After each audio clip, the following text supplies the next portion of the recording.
बहुत समय पहले की बात है। आगरा के पास बहमन नामक गांव में एक बड़े जमींदार हुआ करते थे, जिनका नाम था गंगाराम। गंगाराम पटेल कुछ ज़्यादा पढ़े लिखे तो नहीं थे, लेकिन सामाजिक व्यवहार और लोकाचार का उन्हें बहुत ही अच्छा ज्ञान था। उनकी सूझबूझ अनोखी थी। किसी भी घटना को देखकर वह तत्काल उसका हल निकाल लेते थे। उनकी विचित्र बुद्धि को देखकर गांव के सभी लोग सम्मान से उन्हें गंगाराम पटेल कहा करते थे। बैमन गांव में ही बुलाकी नाम का एक नाई भी रहा करता था। बुलाकी और गंगाराम दोनों बचपन के मित्र थे। उन दोनों की मित्रता बहुत ही गहरी थी। बुलाकी भी गंगाराम पटेल की ही तरह तेज बुद्धि वाला व्यक्ति था। उसे भी लोक व्यवहार को समझने में गहरी दिलचस्पी रहती थी। अक्सर जब वह दोनों मिलते तो किसी न किसी बात को याद कर उसमें बहस शुरू हो जाती। बुलाकी हमेशा यह सोचकर प्रश्न पूछता कि क्या पता गंगाराम इस प्रश्न का उत्तर ना दे पाए, लेकिन गंगाराम भी कम ना थे। बुलाकी के पूछे हुए हर प्रश्न का उत्तर इतनी सरलता से दे देते थे कि बुलाकी की सारी उत्सुकता धरी की धरी रह जाती थी। प्रश्न और उत्तर का सिलसिला अक्सर उन दोनों के बीच चलता ही रहता था। दूसरे लोग भी उनके प्रश्न उत्तर के बीच शांत बैठे रहते और उनकी नोक-झोंक से आनंदित होते। एक बार गंगाराम पटेल ने मन में सोचा कि गांव में रहते हुए तो सालों बीत गए, क्यों ना अब की बार किसी तीर्थ स्थल की यात्रा पर जाया जाए। ऐसा विचार कर उन्होंने काशी जाने का फैसला किया। पावन गंगा के तट पर बसी काशी नगरी बहुत ही प्राचीन समय से ही आध्यात्म का केंद्र बनी रही है। भगवान शंकर के दर्शन मात्र से प्राणियों को सभी प्रकार के पापों से मुक्ति मिल जाती है। यह सब बातें सोचकर गंगाराम पटेल ने बुलाकी नाई को बुलाया और उससे कहा, बुलाकी, अगले सप्ताह में काशी जा रहा हूँ। यदि तुम चाहो तो मेरे साथ चलो। इच्छा तो मेरी भी बहुत है पटेल जी। बुलाकी बोला, मैं भी चाहता हूँ कि एक बार काशी जाकर गंगा में गोता लगाऊं, वहाँ के पवित्र घाटों के दर्शन करूं, भगवान विश्वनाथ के मंदिर में जाकर भगवान शंकर के दर्शन करूं। मगर गंगाराम ने पूछा, मगर क्या कोई आर्थिक परेशानी है? यात्रा के लिए पैसे नहीं हैं? यदि ऐसा है तो तुम बिल्कुल भी चिंता मत करो, मेरे पास पर्याप्त धन है। हमारी यात्रा सकुशल पूरी हो जाएगी। बुलाकी ने कहा, फिर मुझे क्या परेशानी है? मैं तो आपके साथ जरूर चलूँगा। लेकिन गंगाराम झल्लाते हुए बोले, अभी भी किंतु परंतु तुम साफ साफ क्यों नहीं बताते कि मेरे साथ चलने में तुम्हें किसी बात की परेशानी है? तब बुलाकी ने कहा, परेशानी तो कुछ भी नहीं है पटेल जी, बस साथ चलने के लिए मेरी एक शर्त अवश्य होगी। कैसी शर्त? शर्त ऐसी कि आपको मेरी शंकाओं का समाधान करना पड़ेगा। बुलाकी बोला, रास्ते में यदि मैं कोई विचित्र बात पूछूंगा तो उसका समाधान आपको करना ही होगा। यदि आपने ऐसा नहीं किया तो मैं उसी दिन आपका साथ छोड़कर वापस लौट आऊंगा। ओह, तो यह बात है? गंगाराम ने मुस्कुराकर कहा, तुम चिंता मत करो बुलाकी, मैं तुम्हारी हर शंका का समाधान करता चलूंगा, यह मेरा वादा है। बस फिर क्या था, बात बन गई। दोनों ने अपने अपने परिवारों के गुजर बसर का इंतजाम किया और सफर के लिए आवश्यक सामान, धन आदि लेकर काशी की ओर निकल पड़े। दिन भर यात्रा करने के बाद शाम के समय विवेक नगर के पास पहुँचे और नगर के बाहर एक सुंदर सा बगीचा देखकर वहीं रात गुजारने का मन बनाया। दोनों अपने अपने घोड़ों से उतरे, घोड़े को पेड़ से बांध दिया, उनकी जीनें उतार लीं और सारा सामान एक घने वृक्ष के नीचे रखकर उसकी छाया में आराम करने लगे। कुछ देर बाद गंगा राम ने अपनी जेब से कुछ रुपए निकाले और उन्हें बुलाकी को देकर कहा, बुलाकी, यह पैसे लेकर बाजार जाओ और भोजन के लिए आवश्यक सामग्री खरीद लाओ। और हाँ, ध्यान रहे, घी जरूर लाना। घी के बिना मुझे भोजन का स्वाद नहीं आता। बुलाकी पैसे लेकर बाजार के लिए निकल पड़ा।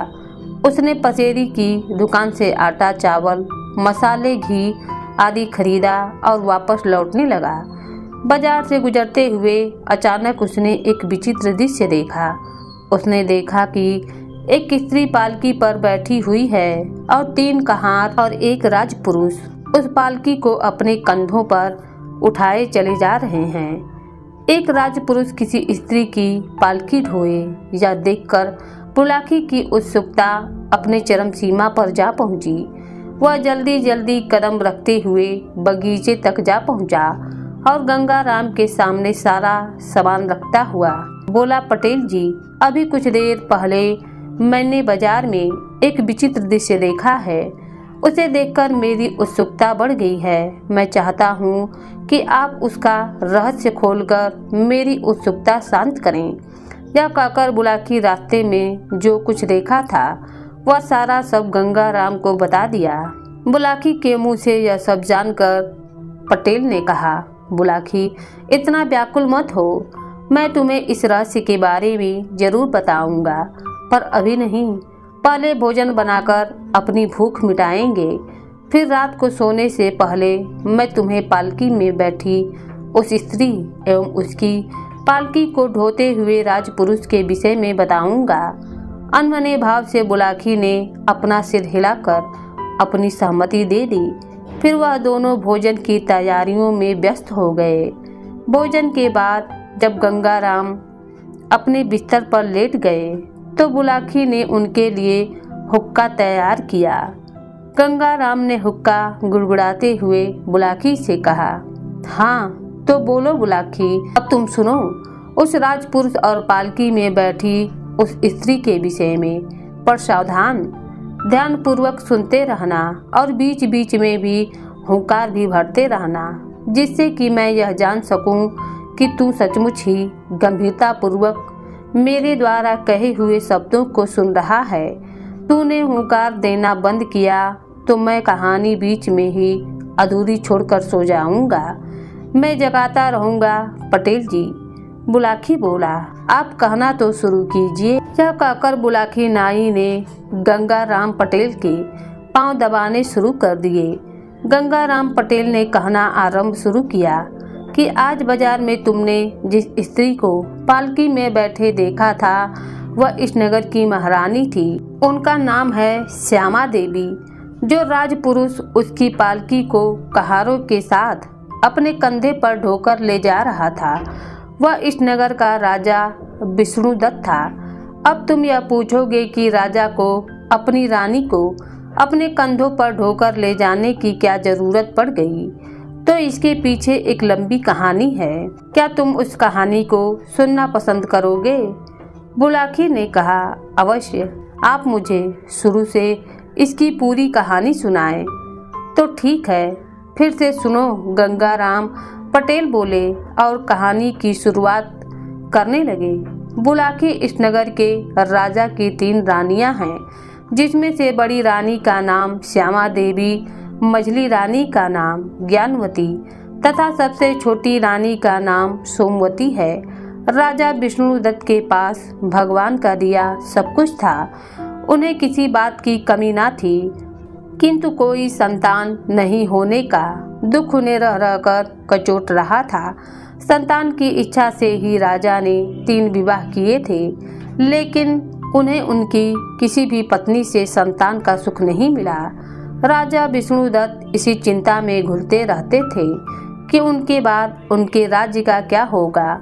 उन्हें यह भी भय था कि यदि वे संतान रहित ही मर गए तो फिर उन्हें नरक में ही स्थान मिलेगा।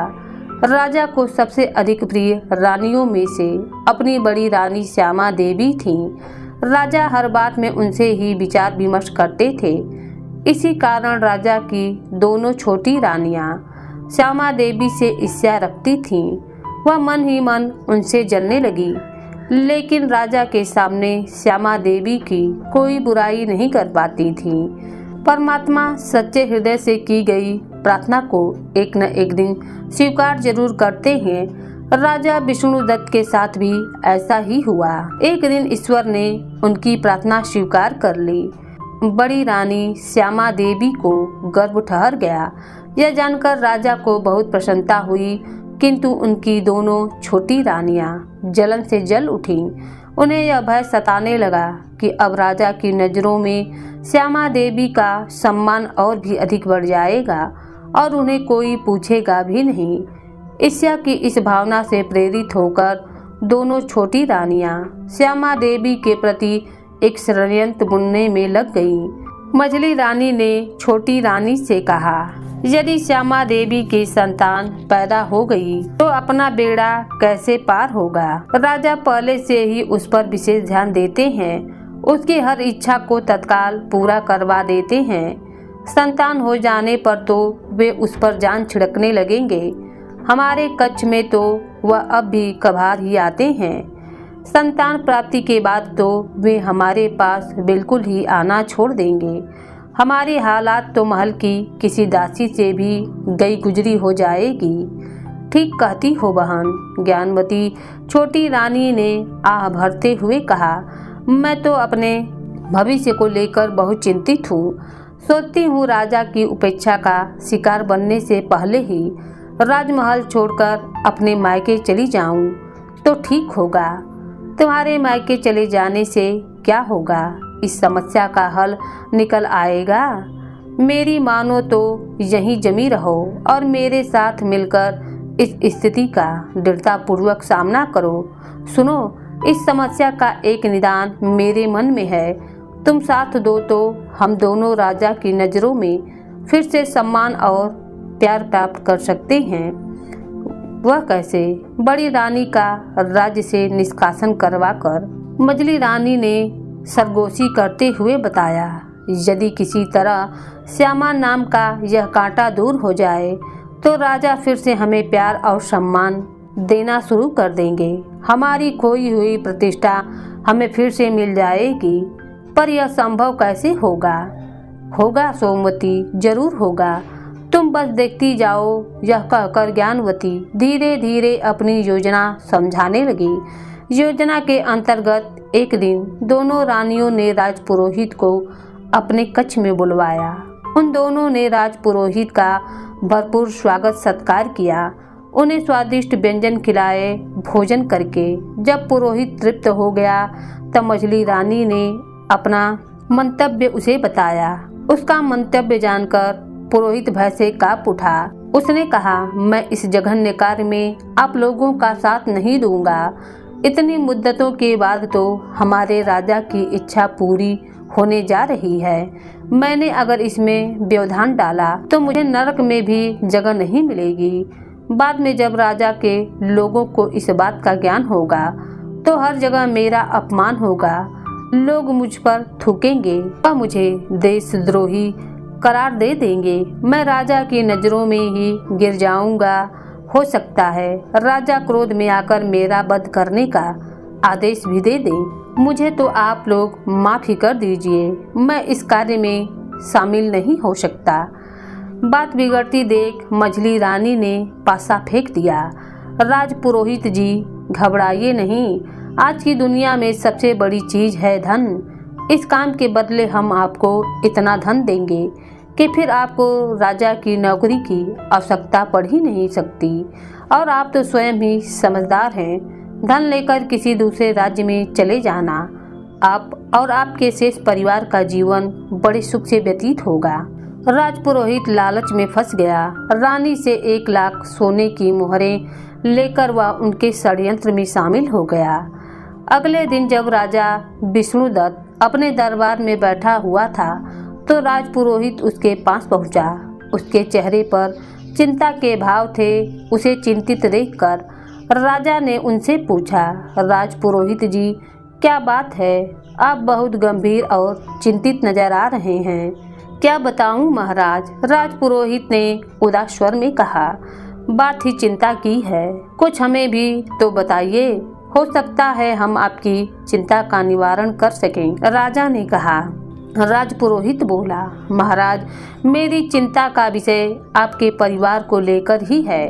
मैं सारी रात यह सोचकर परेशान होता रहा हूँ कि इस बात को आपसे कहूँ या नहीं। यदि ऐसी बात है तब तो आप हमें उन बातों को अवश्य ही कहें। राजा ने बड़ी गंभीरता से कहा। तो सुनिए महाराज, राजपुरोहित बोला, यह तो आपको मालूम ही है कि मुझे ज्योतिष का अच्छा ज्ञान है। अपने उसी ज्ञान से मैंने पता लगाया है कि आपका आगामी काल बहुत संकटग्रस्त होता दिखाई पड़ रहा है। आप आने वाले दिनों में एक बहुत बड़ी विपत्ति में फंसने वाले हैं। वह किस कारण से? राजा ने आशंकित स्वर में पूछा। क्या हमारा कोई दुश्मन राजा हम पर हमला की तैयारी कर रहा है? नहीं महाराज, ऐसा कुछ भी नहीं है। ईश्वर की कृपा से आप इतने सक्षम हैं कि किसी भी दुश्मन के हमले को विफल करने की शक्ति आप में है। मेरी चिंता का कारण तो आपकी होने वाली संतान है। मेरी संतान? हम कुछ समझे नहीं राजपुरोहित जी। राजा ने व्याकुलता से पूछा। आप हमें सारी बातें विस्तार पूर्वक बताइए। राजन, आपकी बड़ी रानी के गर्भ में जो शिशु पल रहा है वह आपके लिए बहुत अनिष्टकारी है। मेरा ज्योतिष ज्ञान कहता है कि उसके जन्म के बाद जैसे ही आप उस शिशु का मुंह देखेंगे आपके नेत्रों की ज्योति चली जाएगी। आप हमेशा के लिए अंधे हो जाएंगे। महाराज, यही मेरी चिंता का विषय है। ओह! राजा ने यह बात सुनकर एक लंबी सांस भरी और फिर उसने चिंतित स्वर में राजपुरोहित से कहा। राजपुरोहित जी, हम अंधे बनकर जीवन व्यतीत करना नहीं चाहते, लेकिन हम यह भी नहीं चाहते कि अपनी औलाद के सुख से वंचित रहें। क्या कोई ऐसा उपाय नहीं है जिससे कि हम अंधे भी ना हों और अपने पुत्र के सुख को प्राप्त भी कर सकें? राजपुरोहित ने कहा, महाराज, उपाय तो है, लेकिन मुझे शंका है कि आप इस उपाय को पूरा कर पाएंगे या नहीं। राजा ने कहा, अब बताओ तो सही महाराज। उपाय यह है कि आप अपनी संतान के पैदा होने से पहले ही आपको अपनी रानी का त्याग कर देना चाहिए, जिससे रानी अपने होने वाले पुत्र को राज्य से बाहर जन्म दे। और इस तरह ना तो आपको पुत्र का चेहरा देखना पड़ेगा और ना ही आपको कोई संतान विहीन कह सकेगा। राजा राजपुरोहित पर विश्वास करता था और इसी कारणवश राजा राजपुरोहित की बातों में आ गया और फिर एक दिन तीर्थ स्थल पर जाने का बहाना बनाया और उसे साथ लेकर चल पड़ा। चलते चलते जब शाम ढलने लगी तो उसने रानी को जंगल में रुककर विश्राम करने को कहा।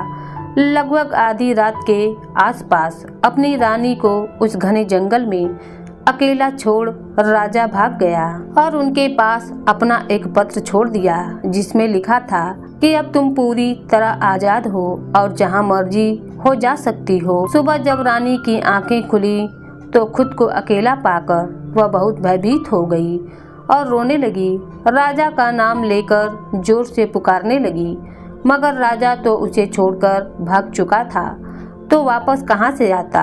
कुछ देर बाद रानी की स्थिति सामान्य हुई और पास पड़ा पत्र पढ़कर उसे पूरी बात समझ में आ गई कि राजा ने उसे जानबूझकर त्याग दिया है। अब रानी की चिंता और अधिक बढ़ गई थी। वह सोच में पड़ गई कि अब अपने साथ साथ अपने गर्भ में पल रहे इस अबोध शिशु को लेकर कहां जाएगी। कुछ देर बाद रानी अपना मन शांत कर एक कच्चे रास्ते पर चल पड़ी। कुछ देर चलने के बाद रानी एक आश्रम में पहुंची, जहां स्थिति साधु रानी की हालात देखकर अचंभित हो गया और इस अवस्था में रानी का घने जंगल के बीच में स्थित आश्रम में पहुंचने का कारण पूछा। रानी ने उस साधु को अपने ऊपर गुजरी सारी आपबीती सुना दी। तब साधु ने कहा, बेटी, अब तुम्हें और कहीं भटकने की जरूरत नहीं है। तुम इस आश्रम में रहकर अपना गर्भकाल तक पूर्ण कर सकती हो। जल्दी रानी ने एक पुत्र को जन्म दिया और साधु महाराज ने उसका नाम विशाल रखा। देखते ही देखते विशाल 12 वर्ष का हो गया। विशाल के साथ गुरुकुल में पढ़ने वाले अन्य विद्यार्थी विशाल को जब उसके पिता के बारे में पूछते थे तब साधु महाराज को अपना पिता बताकर यह कहता था कि उन्होंने ही बचपन से मुझे पाला है, इसलिए वही मेरे पिता हुए। वक्त का पहिया ऐसे ही चलता रहा। अब वह समय पास आ गया था जब साधु महाराज अपनी अंतिम सांसें ले रहे थे। तब उन्होंने श्यामा देवी और विशाल को अपने पास बुलाकर कहा, बेटी श्यामा, भगवान की तरफ से मेरा बुलावा आ चुका है। अपना शरीर छोड़ने से पहले मैं तुम्हें 2 वस्तुएं देना चाहता हूँ। यह कहते हुए साधु महाराज ने अपनी सैया के नीचे से 2 चीजें निकाली। उन दोनों चीजों में से एक कपड़े की बनी मामूली थैली जान पड़ती थी और दूसरा था एक तीर। उन्होंने यह दोनों चीजें श्यामा देवी को सौंपते हुए कहा, बेटी श्यामा, यह कोई मामूली थैली नहीं है, यह मंत्र द्वारा सिद्ध की हुई थैली है जिसे मैंने कठिन तपस्या के बाद अपने गुरु से प्राप्त किया था। इसकी विशेषता यह है कि इसमें रखा धन कभी भी खत्म नहीं होगा। इस थैली से दिन में एक बार तुम जितना भी धन मांगोगी तुम्हें प्राप्त हो जाएगा। और इस तीर की विशेषता यह है कि यह कभी भी चुकता नहीं है। एक बार इसे धनुष की प्रसन्नता पर चढ़ा लिया और जिसका नाम ले लिया वह वस्तु तीर द्वारा भेदी जाती है, फिर चाहे वह कितनी भी विशाल और ताकतवर क्यों न हो। इतना कहते हुए साधु महाराज ने अपना शरीर त्याग दिया। साधु महाराज के बाद अब माँ बेटे का इस आश्रम में मन नहीं लग रहा था। दोनों स्वयं को बहुत असहाय महसूस करने लगे थे। साधु महाराज को याद कर दोनों के नेत्रों से आंसुओं की धारा बहने लगती थी। कुछ ही दिनों बाद दोनों जब सामान्य हुए तब विचार विमर्श कर उन्होंने महाराज विष्णुदत्त के राज्य के पास ही एक छोटा सा मकान खरीद लिया और वहीं रहने लगे। और इस तरह 5 वर्ष का समय और बीत गया। कहानी को बीच में रोककर गंगाराम पटेल फिर आगे बोला कि चल अब तुझे राजा विष्णुदत्त का हाल बताता हूँ। इतने दिनों में उनका क्या हाल हुआ। बड़ी रानी श्यामा देवी की अनुपस्थिति में मझली रानी ज्ञानवती ने राजा विष्णुदत्त पर ऐसा मोहजाल फेंक दिया कि अब वह बस उन्हीं का ही होकर रह गया। रानी ज्ञानवती उसे अपनी उंगलियों में नचाने लगी। वह जो भी कुछ कहती वैसा ही होता।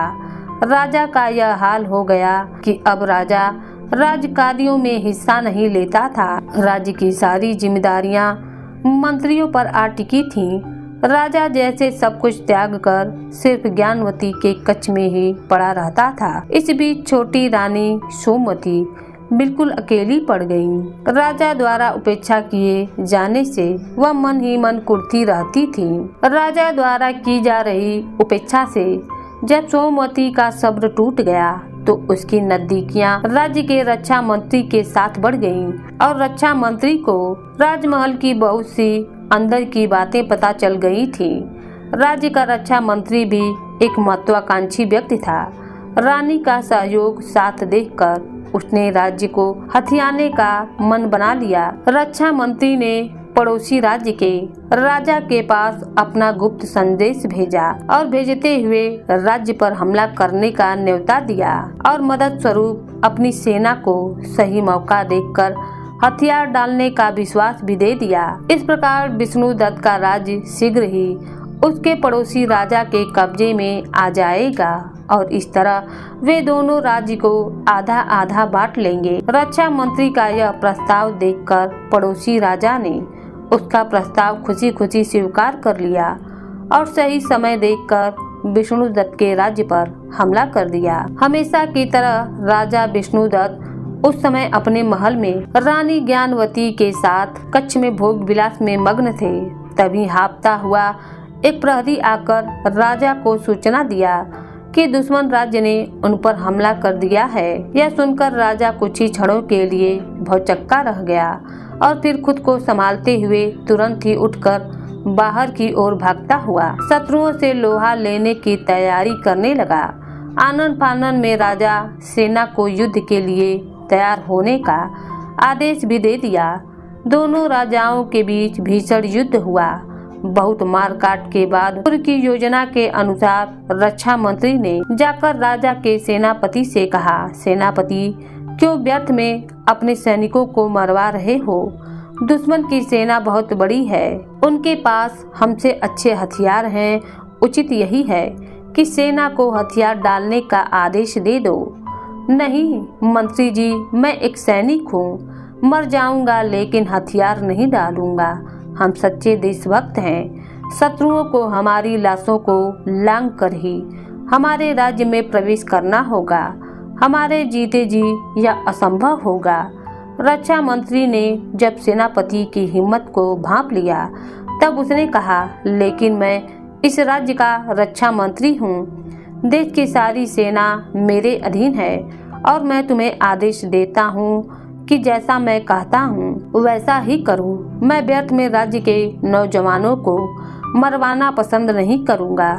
रक्षा मंत्री के आदेश के बाद सेनापति मजबूर हो गया और उसने हथियार डाल दिए। राजा विष्णुदत्त जो मैदान के एक छोर पर दुश्मनों से लोहा ले रहे थे, वह एकाएक अपनी सेना को हथियार डालते देख अचंभे में पड़ गया। लेकिन इससे पहले कि वह अपनी सेना को शत्रु को खदेड़ने का आदेश देता, सैकड़ों सैनिकों ने राजा को तीनों ओर से घेर लिया और उसे बंदी बनाने का प्रयास करने लगे।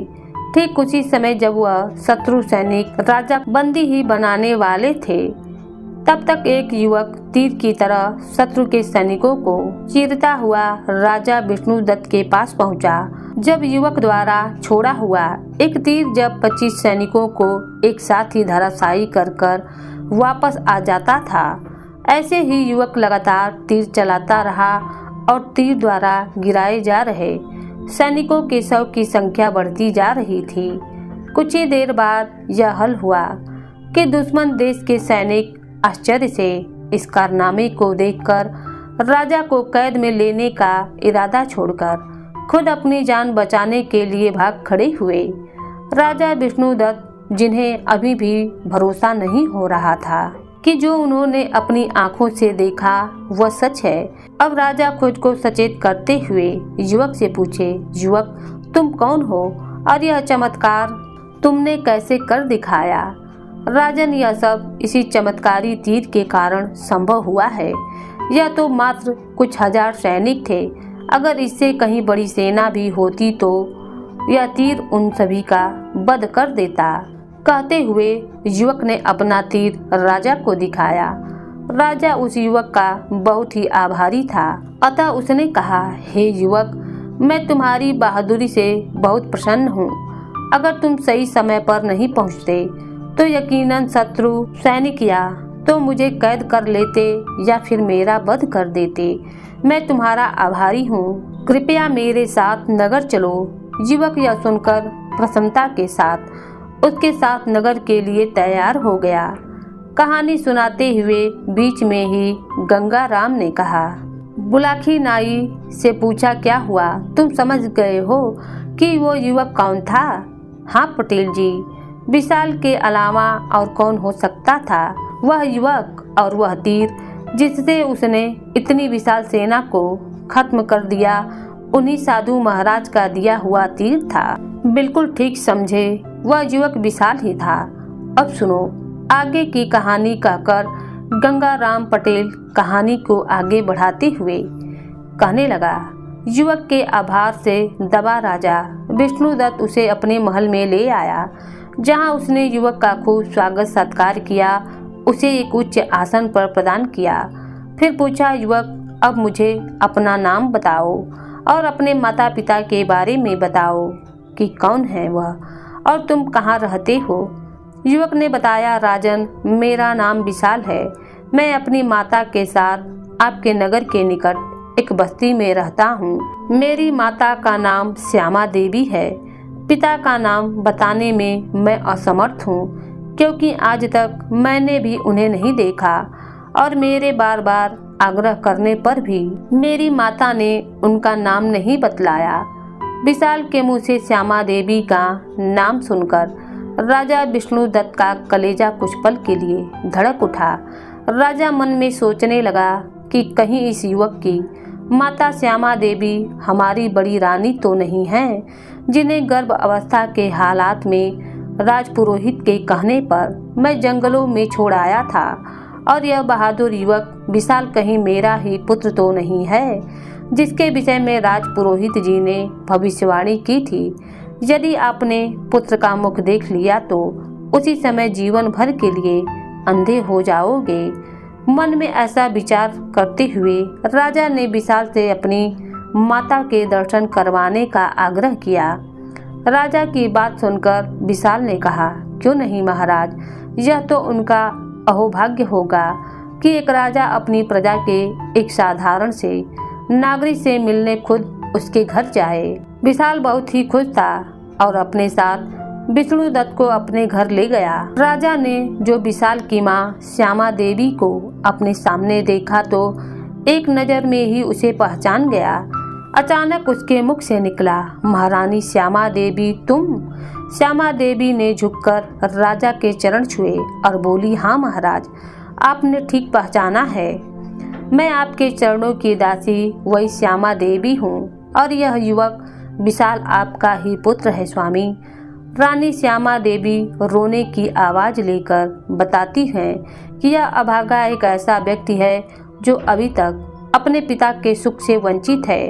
राजा लगातार अपने पिछले व्यवहार के लिए रानी श्यामा देवी से माफी मांग रहा था और कहा, महारानी अब तक जो हो चुका है उसे भूल जाइए और अब राजमहल में चलकर अपने पद को प्रतिष्ठित कीजिए।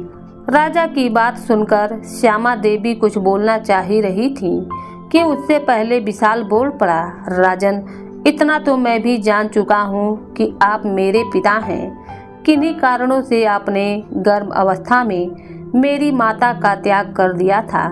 मैं उन कारणों को जानना नहीं चाहता, किंतु इतना अवश्य कहूँगा कि मेरी माता अब आपके साथ राजमहल में एक शर्त पर ही वापस जाएंगी। शशांक स्वर में राजा ने पूछा, कौन सी शर्त बेटा? आप स्वयं अपना कंधा लगाकर कहारों के साथ इन्हें पालकी में बैठाकर ले जाएंगे। वह तभी महल में जाएंगी, वरना नहीं। राजा अपने पुत्र की शर्त को खुशी खुशी स्वीकार कर लिया और रानी की पालकी ढोने के लिए तैयार हो गया। कहानी का समापन कर गंगाराम पटेल ने बुलाखी नाई से कहा, अब तो तुम समझ ही गए होगे कि पालकी में बैठी वह प्रौढ़ स्त्री कौन थी और उसकी पालकी को कहारों के साथ ढोने वाला राजपुरुष कौन था। हाँ पटेल जी, बिल्कुल समझ गया और मेरी शंका का भी समाधान हो गया। अब मैं वापस जाने का विचार छोड़कर आपके साथ यात्रा में आगे चलूँगा। तो ठीक है, अब तू भी सो जा और मुझे भी सोने दे। मुझे नींद आने लगी है, सुबह उठकर फिर से यात्रा शुरू करनी है। कहकर गंगाराम ने चादर ओढ़ ली और बुलाखी भी सोने की कोशिश करने लगा।